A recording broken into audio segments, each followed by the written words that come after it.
গত কয়েকদিন ধরে কল্যাণী ৮ নম্বর ওয়ার্ডের কাচারিপাড়া এলাকায় ডাম্পিং গ্রাউন্ড সহ সলিড ওয়েস্ট ম্যানেজমেন্টের প্রকল্প ঘিরে অশান্তি সৃষ্টি হয়। কাজে বাধা দেন স্থানীয়রা। এমনকি বিজেপি বিধায়ক অম্বিকা রায় কোর্টের স্টে অর্ডার আছে দাবি জানাতে থাকে। এমনকি পুলিশকে লক্ষ্য করে ইট বৃষ্টি পর্যন্ত হয়। পাল্টা পুলিশ লাঠিচার্জের পাশাপাশি টিয়ার সেল ফাটায়। ঘটনায় বিধায়ককে আটক করেছিল পুলিশ। এখনো পর্যন্ত 17 জন গ্রেপ্তার হয়েছেন এই ঘটনায়। বলছি দিদি, এমএলএর বাড়ি অর্থাৎ কল্যাণী যে বিজেপির যে বিধায়ক তার বাড়িতে আপনারা বিক্ষোভ দেখালেন, পাশাপাশি থানাতেও আপনারা ঘেরাও করলেন, কেন, কিসের জন্য করলেন? আসলে একটা ভালো কাজ হচ্ছে, এই যে ডাম্পিং গ্রাউন্ডটা তৈরি হচ্ছে, সুন্দর শহরটাকে আরও সুন্দর লাগবে। একটা নির্দিষ্ট জায়গায় সব কিছুই একটা ভালো প্ল্যানিংভাবেই হচ্ছে, সেই ভালো কাজে বাধা দিচ্ছে। তা আমরা নগরবাসী আমরা চাইবো আমাদের নগরটা আরও ভালো উন্নত হোক, সেই কাজে বাধা দেওয়ার জন্যই ওনাকে আমরা বলছি যে আপনাকে চাই না। বাধা দেওয়ার যে ভালো কাজে বাধা দেয় সেরকম বিধায়ক আমরা চাই না আমাদের। পাশাপাশি কল্যাণী থানাতেও আপনারা ডেপুটেশন দিলেন? হ্যাঁ, কল্যাণী থানায় দিলাম যে কল্যাণীর পুলিশ আমাদের সহযোগিতা করছে, আমাদের আবেদন শুনছে। তারা কাজ করতে গেলেও তাদের ইট পাটকেল মেরে তাদের অসহযোগিতা করছে। তা আমরা তাদের কাছে জানাতে চাইছি যে এই কাজটা খুব ভালো, আপনারা করুন, আমরা আছি, আমরা নগরবাসী আপনাদের সঙ্গে আছি। কী নাম আপনার? আমার গৌরী সরকার, ব্লকে 16 নম্বর। কতক্ষণ বিক্ষোভ করলেন, কতক্ষণ এমএলএর বাড়িতে? আমরা 1 ঘন্টা 1.5 ঘন্টার মতো করছি। ওনার সঙ্গে কি দেখা হলো? না, উনি দেখা করেননি। ওনার দেখা করার জন্যই আমরা গেছি ওনাকে জানাতে, কিন্তু উনি ইচ্ছে করেই বেরোননি। আপনার বাড়ির সামনে বিক্ষোভ দেখালো কল্যাণীর সাধারণ নাগরিকরা। তাদের দাবি যে কল্যাণী শহরে যে সলিড ওয়েস্ট ম্যানেজমেন্ট প্রকল্প হতে চলেছে সেই কাজে আপনি বাধা দিচ্ছেন। লাস্ট 15 বছর ধরে সলিড ওয়েস্ট ম্যানেজমেন্টের কথা তাদের মনে ছিল না। 15 বছর ধরে তারা কোথায় ফেলতো? 15 বছর ধরে কাজ হয়নি। তারা 15 বছরে কোনোদিন মিউনিসিপ্যালিটিতে কোনোদিন একটা লেটার লিখেছে? কোনোদিন তার প্রতিবাদ করেছে যে সলিড আমরা কোথায় রাখবো নোংরা? 15 বছরে তার মনে হয়নি। কল্যাণী বিধানসভার বিধায়ক রেসিডেন্সিয়াল এরিয়াতে করতে তারা বাধা দিচ্ছে, রেসিডেন্সিয়াল এরিয়াতে না করে অন্য জায়গায় করুক যেখানে রেসিডেন্সিয়াল এরিয়া নয়, সেটা বাধার পরিবর্তন, সেটা বাধা দিচ্ছে বলে তাই জন্যে তারা এই কারণে আমাকে আমার বাড়ির অফিসের সামনে এসে তারা করবে, প্রতিবাদ করবে। মিউনিসিপ্যালিটিতে 15 বছর তারা প্রতিবাদ করতে পারেনি, কারণ কিসের জন্য করেনি, কিসের জন্য বসেছিল, আজকে কেন করছে? সলিড ওয়েস্ট ম্যানেজমেন্টের স্কিমের পরিপন্থী আমি নই, আমি ডেভেলপমেন্টের বিধানসভায় আমি এই আওয়াজটা তুলেছি, বিধানসভায় আমি করেছি, বিধানসভায় আমি এই ডিমান্ড রেখেছি। কিন্তু তার মানে এই নয় সে এখানে একটা রেসিডেন্সিয়াল এরিয়ার ভেতরে একটা ডাম্পিং গ্রাউন্ড বানাবে, সমস্ত বিশাল বড় মানে গার্বেজ এখানে ডাম্পিং গ্রাউন্ডের ভেতরে ফেলবে। হ্যাঁ, সেটা তো ঠিক নয় না, তাকেও তো ভাবতে হবে। আর মিউনিসিপ্যালিটি এই ডাম্পিং গ্রাউন্ড করার আগে, এই প্রকল্পটা ওই এরিয়াটাকে ল্যান্ডমার্ক চয়েস করার আগে তারা কি কখনো এক্সপার্ট ওপিনিয়ন নিয়েছে? তারা ওই ল্যান্ডের সুইটেবিলিটি এবং ভায়াবিলিটি সম্পর্কে কোনো ওপিনিয়ন নিয়েছে যে এখানে করা উচিত কি না? আশেপাশে কতটা দূরে রেসিডেন্সিয়াল এরিয়া, তাও নেয়নি। শুধুমাত্র একটা কেন্দ্রের টাকা এসেছে 15 বছর পরে, কেন্দ্রের টাকাটাকে কিভাবে আত্মসাৎ করা যাবে সেই আত্মসাৎ করার জন্য যেখানে খুশি একটা ডাম্পিং ইয়ার্ড এয়ারমার্ক করে ওখানে বানিয়ে দিয়ে করে দাও, ফলক লেগে যাবে ডাম্পিং ইয়ার্ড হয়েছে। 100 কোটি টাকার প্রজেক্টের ভেতরে 60-70 কোটি টাকা তারা কাটমানি খেয়ে নিয়ে চলে যাবে। তার জন্যই এত তাড়াহুড়ো।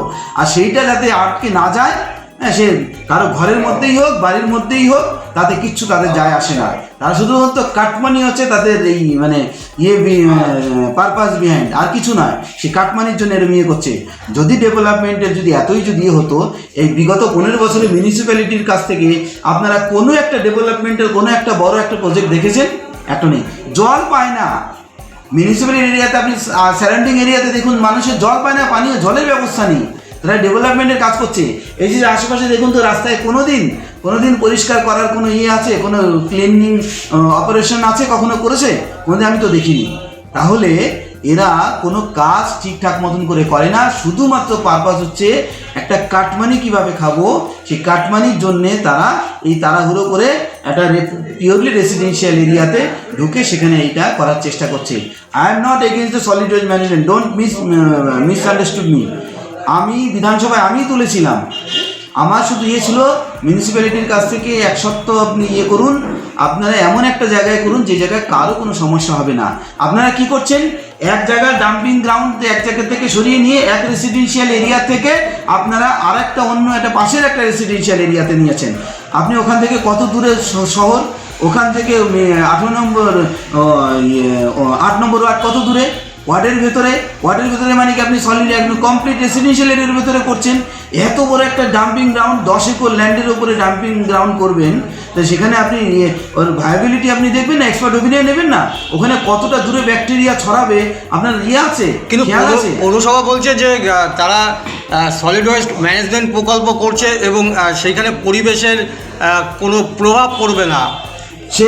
সে কি এক্সপার্ট ওপিনিয়ন নিয়েছে? আই চ্যালেঞ্জ এক্সপার্ট ওপিনিয়ন দেখাক, তারা কবে এক্সপার্ট ওপিনিয়ন নিয়েছে?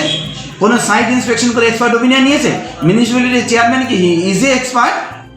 উনি কি এক্সপার্ট? নিশ্চয়ই নয়। এসডিও কি এক্সপার্ট? নিশ্চয়ই নয়। এবং ওনার মিউনিসিপ্যালিটির পক্ষ থেকে ওনাকে কোনো রেজলিউশন নিয়েছে? সমস্ত কাউন্সিলরের কাছ থেকে রেজলিউশন নিয়েছে? কোনো মিনিটস আছে ওনাদের ইয়েতে যে এইটার আমরা সর্বসমক্ষে আমরা ওখান থেকে রেসিডেন্সিয়াল এরিয়া থেকে এই কাউন্সিলরদের বসে আমরা মিটিং করেছিলাম এবং ওখানকার লোককে আমরা কনফিডেন্সে নিয়েছি? কোনো আছে মিটিং, রেজলিউশন? কিচ্ছু না। মানে ইউনিল্যাটারালি উনি ডিসিশন নিতে পারেন? উনি কি এক্সপার্ট এই বিষয়ে? নিশ্চয়ই নয়। তাহলে কি করে উনি বলে যে এটা এখানে করছি কোনো সমস্যা হবে না? কি করে বলছে? তার রিপোর্ট কোথায়? কোনো রিপোর্ট নাই, শুধুমাত্র cut money. This municipality and this government, state government, the only run for the grabbing the cut money, আর কিচ্ছু না। এখন যদি একটু লেট হয়ে যায়, 4 দিনও লেট করতে পারবে না। লেট হয়ে গেলে যদি ওই পয়সা যদি চলে যায়, রিটার্ন চলে যায়, তাহলে তারা কাটমানি খেতে পারবে না। সেই জন্যে তারা যেখানে খুশি, আমি শুধুমাত্র একটা করবো, have they taken the report from the expert, have they taken the resolution from the people those in the surrounded area. এবং উনি সমস্ত মিউনিসিপ্যাল কাউন্সিলরের কাছ থেকে কোনো মিটিং করে রেজলিউশন নিয়েছে? 8 নম্বর ওয়ার্ডের কাউন্সিলরের কাছ থেকে রেজলিউশন নিয়েছে? সমস্ত জায়গার থেকে রেজলিউশন নিয়েছে? না। তাহলে কি করে উনি করে? 15 বছরে করতে পারেনি, দুম করে 7 দিন করবে। 15 বছরে কোথায় ছিল তারা করতো? 15 বছর কেন? যারা নাকি আমার অফিসের সামনে এসেছিল তারা 15 বছর কি লোক ছিল? 15 বছর কাটমানি খেয়ে গেছে শুধুমাত্র। তাহলে যারা বিক্ষোভ করলো আপনার অফিসের সামনে এসে, তাদের এগেনস্টে কি আপনি কোনো কিছু করবেন বা পুলিশকে জানাবেন কি? তারা তাদের কথা বলেছে শুধুমাত্র কাটমানি খাওয়ার বিরুদ্ধে। পুলিশের সারা জনগণ দেখবে, এখানে পুলিশের জন্য করবো। আমি তাদের তো ভয় পাই না, জনগণ দেখছে, জনগণের সামনে রেখেছি, জনগণ বিচার করবে।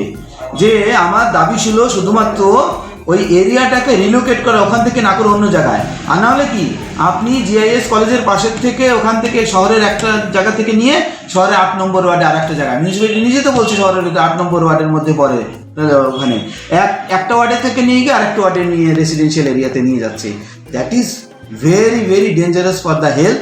এবং সেটা সম্পূর্ণ শহরের জন্য, ওটা শহরের অনেক দূরে করতে হয়। যদি মিউনিসিপ্যালিটি যদি জায়গা না থাকে, তাহলে মিউনিসিপ্যালিটি সরকারের মাধ্যমে ল্যান্ড অ্যাকোয়ার করবে, খালি জায়গায় ল্যান্ড অ্যাকোয়ার করে সেখানে বানাবে। তার মানে নেই বলে তুমি একটা ইসের ভেতরে রেসিডেন্সিয়াল এরিয়ার ভেতরে ফেলে দেবে।